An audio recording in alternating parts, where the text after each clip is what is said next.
Congratulations, Surigao del Norte Provincial Youth Development Office.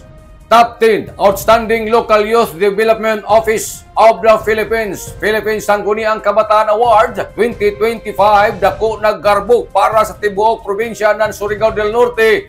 Ang pagkilaya sa ato Provincial Youth Development Office kung PYDO isip isa ka top 10 Outstanding Local Youth Development Offices sa nasod. Ini na pasidungog sa Philippines Sangguniang Kabataan Awards 2025 nagdaig sa maradaong masaligan sa nandikalidad na pagpatuman ng youth development program sa probinsya.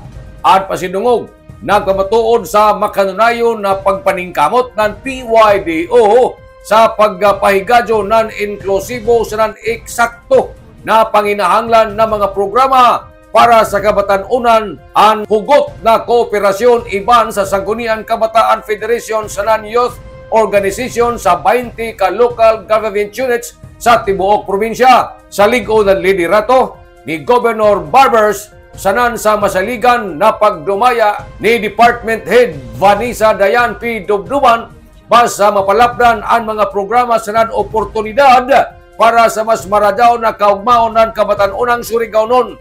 Congratulations, Ma'am Vanessa sanan sa tibuok Surigao del Norte Provincial Youth Development Office Team. Nanukad gikan diri sa Kapitolyo, ini si Marexioners Marcon Simvlogs Mario Conales Mulaong salamat. Maradaw na adlaw natong tanan.